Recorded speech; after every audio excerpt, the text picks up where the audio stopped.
You've heard of Rosa Parks, but have you heard of Claudette Colvin? She was the first to refuse to give up her bus seat 9 months before Rosa Parks, and she was just 15 years young. We'll go into detail of her life and this extremely courageous act on this episode of Technically a Conversation.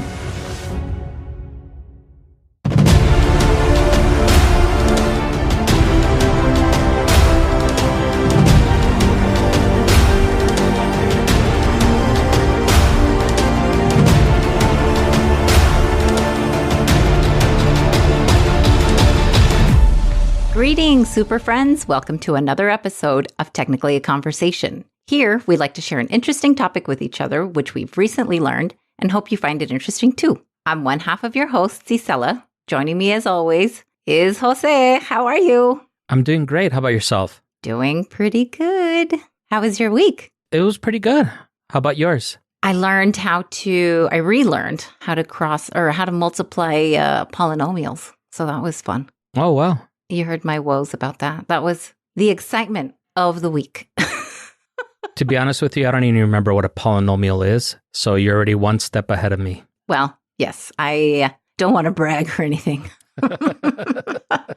We finally got James Gunn's big elaborate plan. So far, it looks like he's going to be writing the Superman movie and some type of cartoon. And he also ended up canceling Pennyworth, which I know we both liked. So. Oh, that was the last one, the last show standing. Oh, it was a really good show. I liked it. Oh, that sucks. I think the last show standing is Superman and Lois, but I don't think that either of us should give him any ideas. I think he just forgot about that show or he would have canceled it too. It's under his radar. Good. Oh, wow. Okay. Well, okay. I really liked Peacemaker. I know you did not. So I'm hopeful. I guess you are not. I am not. I'll probably have to wait until it's streaming on HBO Max. Yeah, sure. That's fair. But see how cool? You will check it out. There you go. That's great. There's no way I cannot check out a Superman movie, but I think I will be fearful the entire time that it's going to be riddled with idiotic jokes. It might be like Black Adam, where you expect the worst, and then at the end, you're like, hey, it was actually not that bad. And I have to admit, I rewatched Black Adam on Sunday. Míralo. And I think I liked it more the second time. Oh, that is definitely not, what is it, like the law of diminishing returns? That's okay, cool. That's awesome.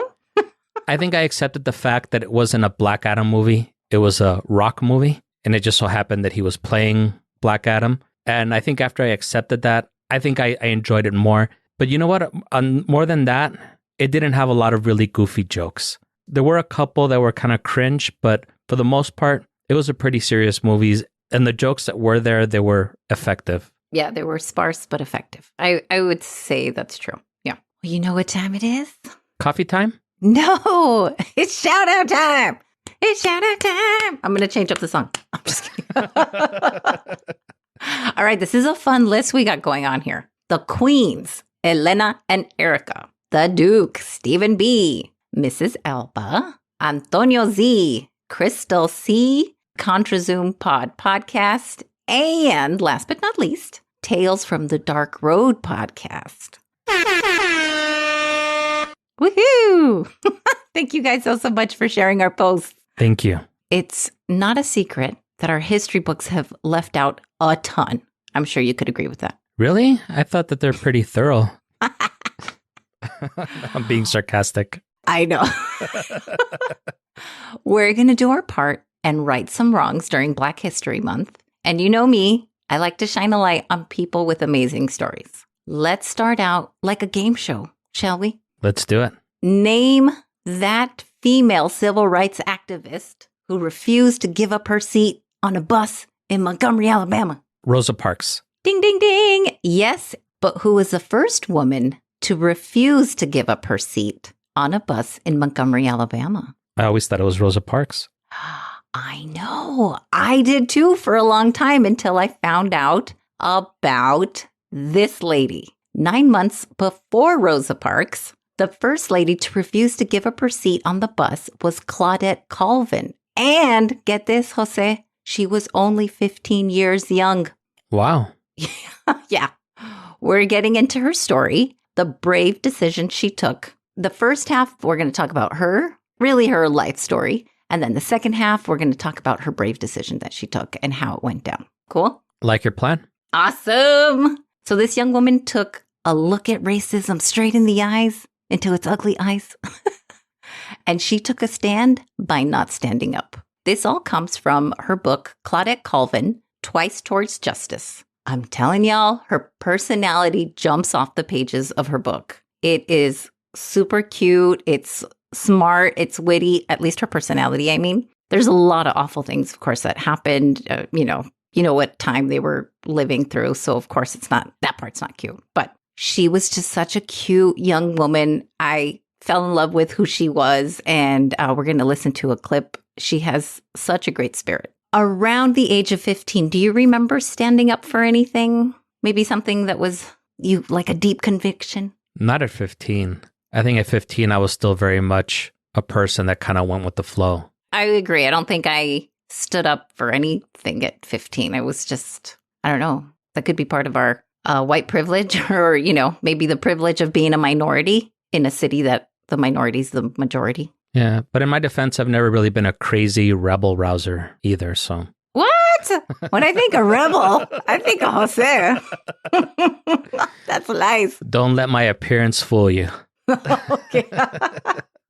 So let's get to know Claudette. Born September 9th, 1959, Claudette grew up striving to always do good in school. She knew her parents only went up to school to the 6th grade. Therefore, she knew this was something she really wanted to take advantage of and continue learning and growing. She grew up going to church also, and she couldn't help but question, God loves everyone. Why did he curse just us? That part kind of broke my heart, to be perfectly honest, but that was in the beginning of one of her chapters. When she was about 4 years old, she stood in line at the general store when older white boys had cut in line in front of her. They harassed her, repeatedly saying, "Let me see." And the other boys would saying the same thing. Let me see too. For some reason, they wanted to see her hands. Claudette held up her hands, palms up and out. One of the boys put his hands up against hers, and the white boys doubled over, laughing. Claudette's mom noticed, and the white boy's mom was also watching.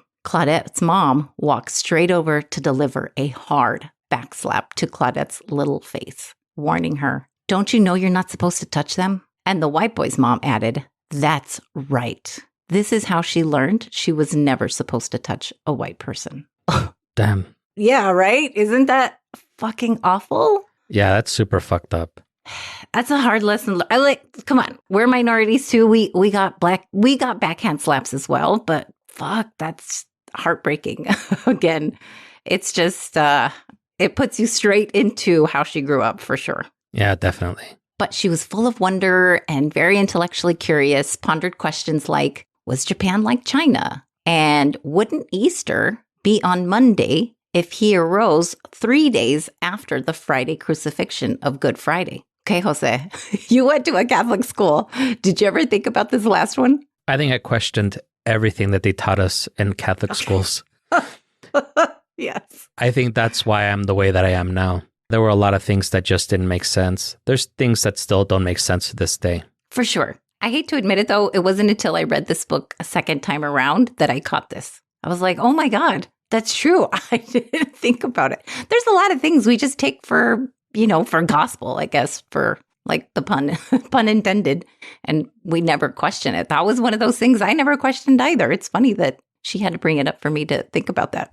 But you know what? I think there's people that they take into consideration time differently. Because I know like with my mom, when she counts days, she counts including that day. So if you were to say Friday and count Friday, that's day 1. Saturday is day 2. Sunday is day 3. And I know sometimes like when she's telling us shit, she confuses us because she's like, oh yeah, you get paid every 15 days. And it's like, no, it's actually like every 14 days. Or she'll say like, oh yeah, I'll see you again in 8 days. And it's like, no, it's actually only 7 days.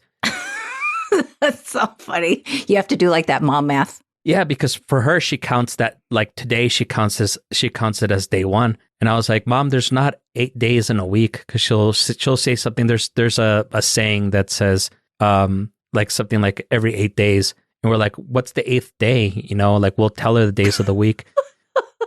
That's funny. That's just the way that she was brought up. So she'll say a week is 8 days and 2 weeks is 15 days. So that still doesn't make sense either, because now you're mixing the other day, because it would be 16 days if it was 8 days. I don't know. It is very crazy math, mom math. That does make sense, though, because I remember my mom saying to me in Spanish, "Tú quieres salir cada 8 días," which means you want to go out every 8 days. Like every Saturday was like when I would go out. And I'd be like, well, yeah, it's Saturday. This is party day, of course.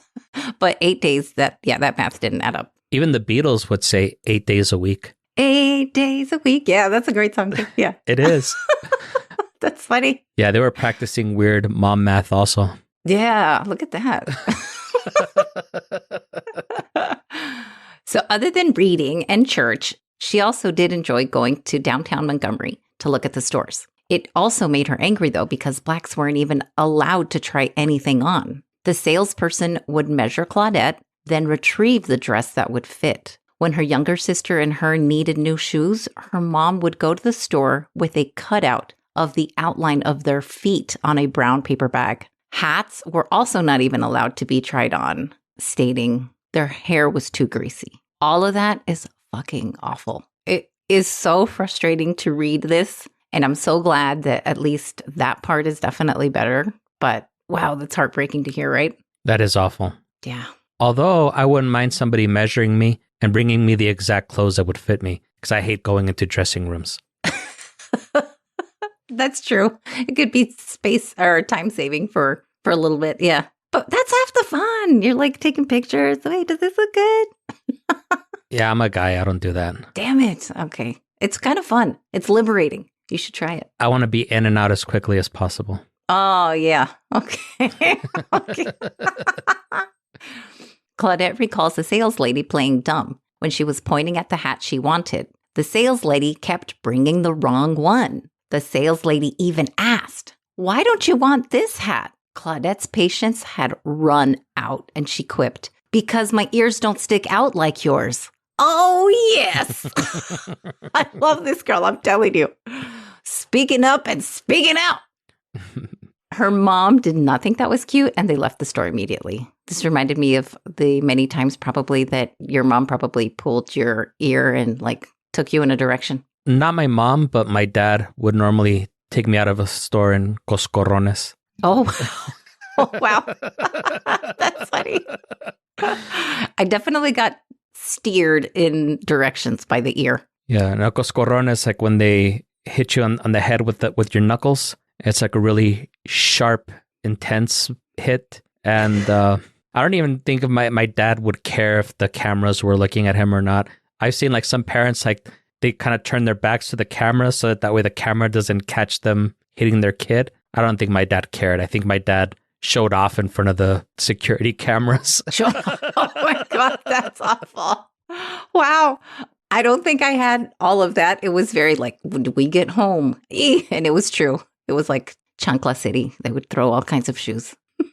For me, it was cintarazos, belt whipping. Oh, shoot. Yeah. We got those too, but very rarely. That's how I learned to count. Yeah. That's funny. So back to Claudette. Unfortunately, her life did not get any better after that, age of like 10 or so when they were going to the stores and stuff like that. Claudette's little sister died from polio on her 13th birthday, on Claudette's 13th birthday. Understandably, this made her question her faith, asking, why would God take her sister? Although it did make her question her faith, she never lost it. Claudette started to get involved with activism after one of her high school classmates was arrested on false charges. Of course, her classmate was Black. And facing the electric chair. This opened her eyes to racism and prejudice. This terrible shit happened to her classmate, and yet these other girls were talking about having quote unquote good hair, which, by the way, she felt leaving it natural signaled to others. She felt just as pretty as the others with their natural hair. So she stopped straightening her hair after a while. I think that's great because she didn't feel she had to conform to a white person's hair in order to feel pretty. I agree with her. That's why I stopped straightening my hair also. You never straightened her hair. Be quiet. Yeah. No, and obviously, even to this day, In general, women put a lot of stock into what women should look like. And I really do feel like beautiful comes in all hair textures. And sadly, this is, like I said, still a conversation today. No, definitely. I was just joking about that. But yeah, no, I think people have to embrace their natural beauty more. Yeah, I'm totally for it. I'm glad you said that. This wrongful conviction gave Claudette even more determination to learn more about her rights. Thankfully, she had a literature teacher that taught them the Constitution, Articles of Confederation, balancing it with learning Hawthorne and Edgar Allan Poe. What an awesome teacher. Yeah, I loved Edgar Allan Poe. Oh, for sure. That was pretty dark. Yeah, I liked him. He was a weirdo. To say life was appalling back then is an understatement, but let's paint a fuller picture. Everything was separate. Arrows everywhere telling them where to go. Everything was not equal. Maids got 3/4 of what white maids made, and there were only job opportunities for unskilled labor. There were only 2 options, just preaching and teaching. And let's be very clear, this is basically to keep the races separate and to be brought up with the younger white generation with a learned hate. This was also systematically how Black people were ensured to stay poor. Racism showed up in the most subtle ways, like not even being able to have Mr. or Mrs. on their mail. Isn't that messed up? Yeah. There was little to no way families could save up for a vehicle, hence the bus was a lifeline for the Black community to get to school and to work. There weren't separate buses, therefore the seating was separated. Whites were in front and Blacks had to sit in the back, all meant to show this false superiority or inferiority, whichever way you look at it. Everything about the bus ride was awful. Bus riders would go in, pay their fare, but Blacks would have to exit the bus after they got on to pay the fare. They'd have to get back on the bus going through the back door. Only if there were no white people on the bus were they allowed to walk straight to the back and take their seat through the front door. Did you know that? I didn't. I didn't either. I thought that was so humiliating and awful. If all the seats in the Black designated section were taken, Blacks were expected to stand, even if there were no white bus riders. It didn't matter if they were pregnant, holding on to their children, groceries, or both. The city bus ordinance since the 1900s stated no bus rider had to give up a seat if another seat was available. No shocker that drivers ignored that and would make Blacks move when a driver told them to. Let's cut to a commercial here, but when we return, we'll hear all about how she took the decision that would change the lives of so many people.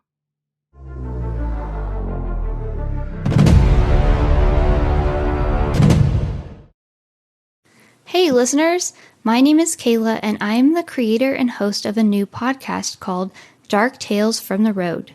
We cover true crime, spooky, creepy, and ghostly stories, and I want to take you state by state and country by country to bring you stories you may not have even heard of before, and also learn some history on the city and the state where it takes place.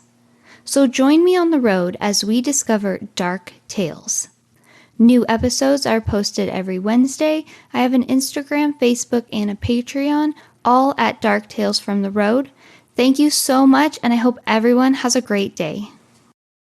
We have an active shooter. We have an active shooter inside the fairgrounds. Welcome to Active Shooter, a podcast that covers the whys, the hows, and the aftermath of active shooter events. We will delve into the lives interrupted by domestic terrorists. We will investigate the background of the shooter and together discuss ways in which they can be stopped or even prevented in the future. We will also discuss the failures of our mental health system. They have an active shooter in the building. A second call says they are being attacked. I've been shot. 1697 means we got shots fired. 4:15 a.m. Route 91. Sounded like an automatic firearm. But appears to be shots fired. We will look at the media responses and discover together how they may have inadvertently inspired and contributed to the rise of the mass shootings. Active shooter, reports of an active shooter, active shooter. Active shooter mass casualty incidents. This is not a political podcast, nor a podcast about gun control. This is a podcast that studies the psychology behind active shooters and how and why they make the decisions they have made to take the lives of innocent people. I love you. I love you. It's going to be fine. Can you hide somewhere? Can you play dead? Welcome to Active Shooter. Thank you for listening.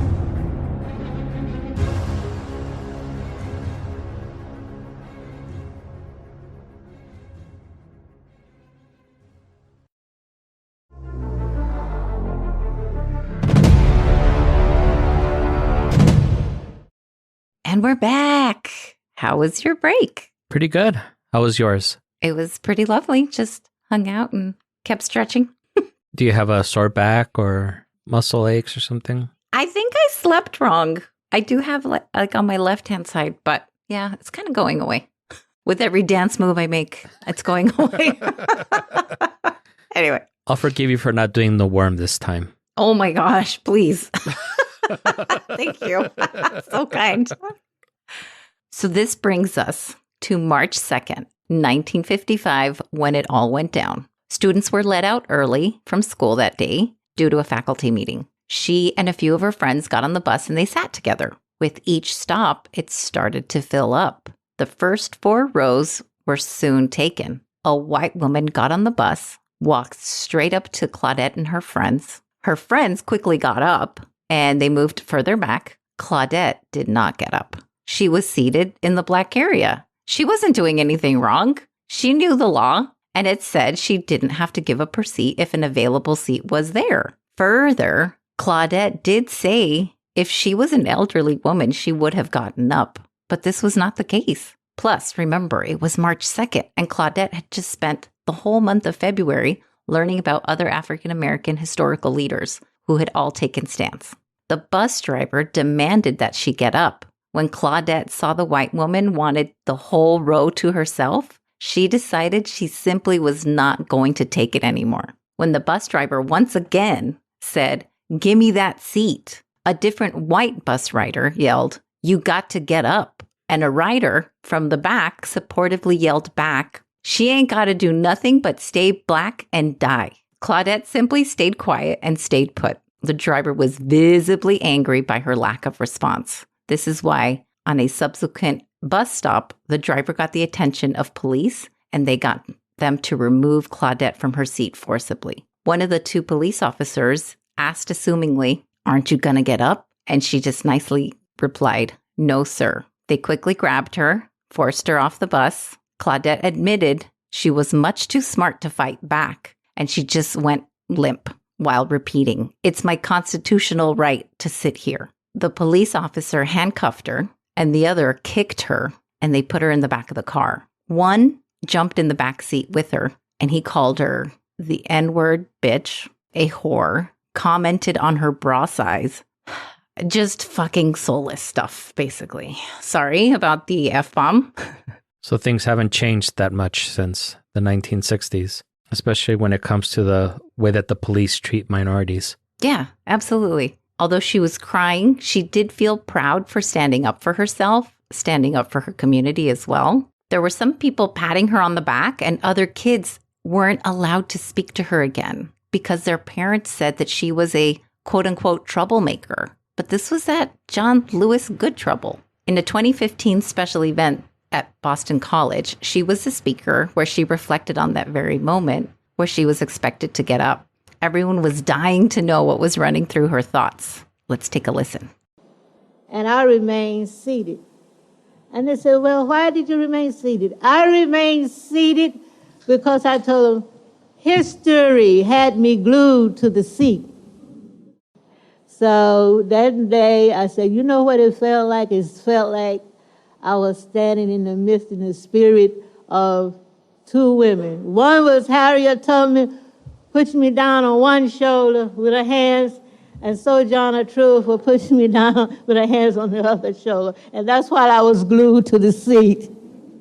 Is she not like the cutest ever? Yeah. I love her personality. She was like smiling. Hopefully you guys get to watch the YouTube if people have time. But oh man, she was still a very positive or she is still, thank God, I think she's still alive, but very positive still, despite going through all of that. And that is very remarkable because I feel had I gone through something like that, I wouldn't be as positive. I think I would be a lot more bitter and a lot more upset about it. And who could blame you after all of that? I completely agree. This immensely courageous act kicked off the Montgomery bus boycott in 1955. The reverend at her church that her family attended bailed her out of jail. He said that she brought the revolution to Montgomery, and she certainly did. She was charged with assaulting an officer, disrupting the peace, and breaking segregation law. The last two were dropped after the help of an outstanding attorney for the NAACP. As expected, the media, which was white, used adjectives like emotional, uncontrollable, feisty to describe Claudette. The bravery did not end there, though. Shortly later, she went to be one of 4 women in a Supreme Court case that successfully overturned bus segregation laws in Montgomery, Alabama. Do you hear what I'm saying? This is huge. That's amazing. And at that time, she was only 16 years old. Wow. Yeah.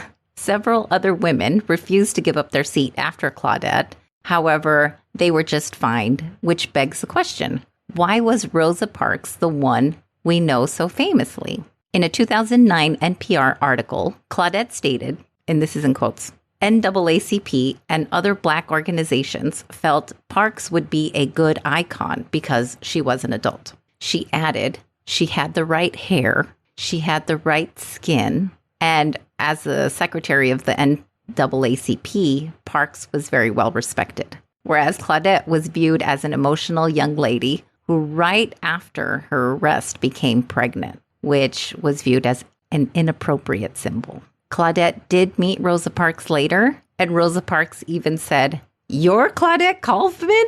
Oh my God." She explained she must have expected, and this was in quotes also, a big old burly overgrown teenager who sassed out white people. But she was skinny and short with glasses, and it just sounds like not at all what she was expecting. What she did that day, standing up for herself and her whole community behind her, was incredibly courageous, to say the very least.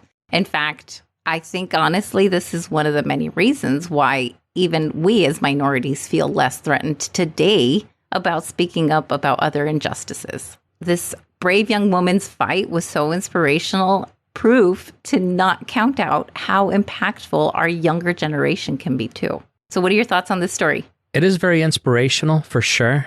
In a way, I kind of feel bad for her because I feel like Rosa Parks is the one that gets all the credit. I mean, I can kind of see why the NAACP would want somebody that would meet the criteria, I guess, that they had for, representing their cause. But I feel that Claudette should be the one that's taught in history books because I had never heard of her up until today. Yeah, I think it's an amazing story. I really do hope everybody finds out about it. And not to take away from Rosa Parks. I mean, she still did a courageous act. It still is today. I feel like you can't speak up against cops today. Are you kidding? It's still a life or death situation for any minority, especially back then. Anybody who did that, I think, was amazing. But for a 15-year-old, that's really amazing. Yeah, definitely, for sure. She had a lot of, I don't want to say she had a lot of balls because I think that's kind of fucked up to say, but... Yeah.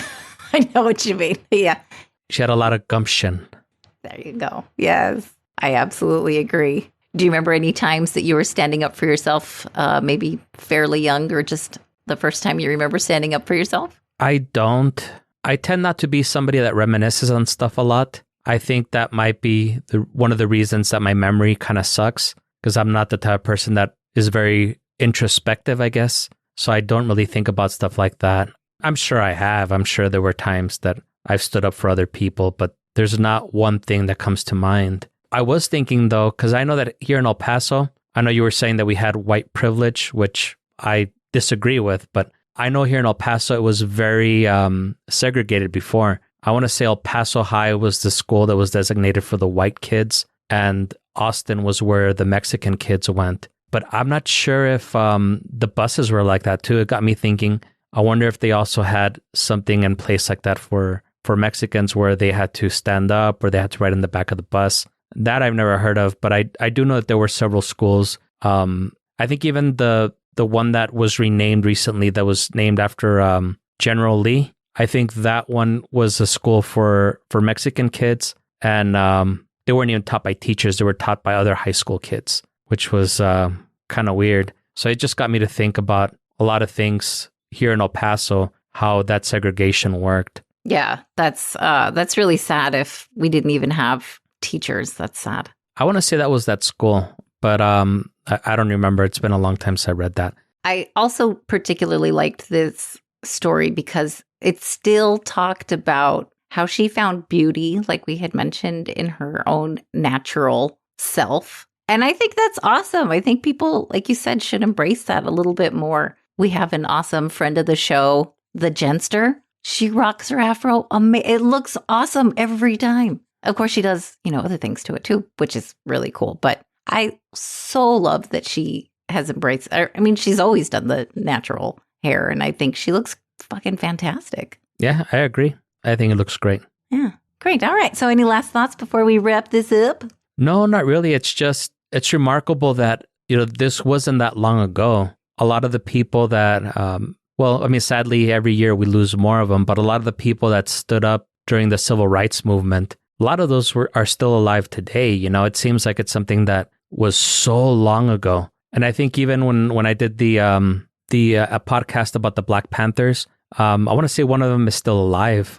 You know how it was the two founders? Yes. I want to say one of them is still alive to this day. So, it seems like something that happened so long ago. It's something that most of us probably listening to this podcast, since our demographics are kind of young, something that most of us never really experienced, having to go to segregated places and everything. It's really astonishing that there were so many people that were willing to be outspoken and were willing to stand up so that all of us could have a better life now. Yeah, absolutely. Which I think kills me when people don't take advantage of voting, because here these people are just trying to ride a bus and, and fight for their rights to vote.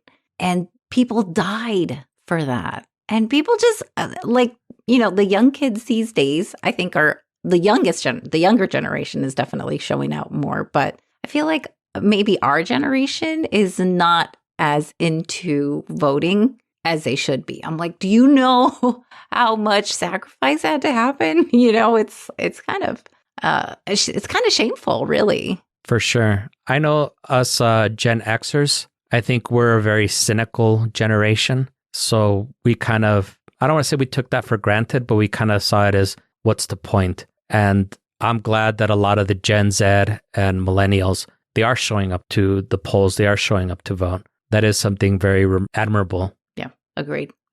Well, congratulations, lovelies. You've done it again, folks. You've learned along with us an inspirational story of a young woman standing up for what's right. We hope you've been entertained by our chat and invite you to join us again next week. If you're enjoying the show, please leave us a review, tell a friend, and subscribe wherever you're listening to this podcast. Yeah. Follow us on all the socials. Greetings, TAC.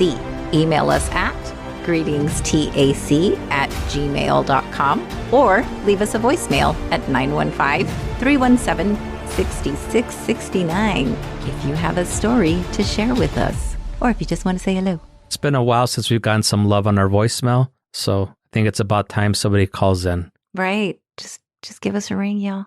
Ring-a-ding-ding, as you would say. I was. You know me too well.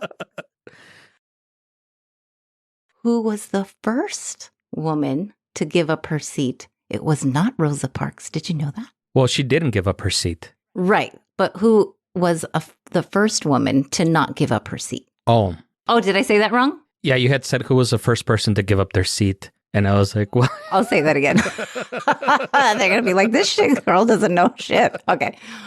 What I meant to say was, but who was the first woman to give up her seat on a bus in Montgomery, Alabama? She was the first person not to give up her seat. You said it again. Who was the first person to give up her seat on a bus? Que la chingada, really? You said it again.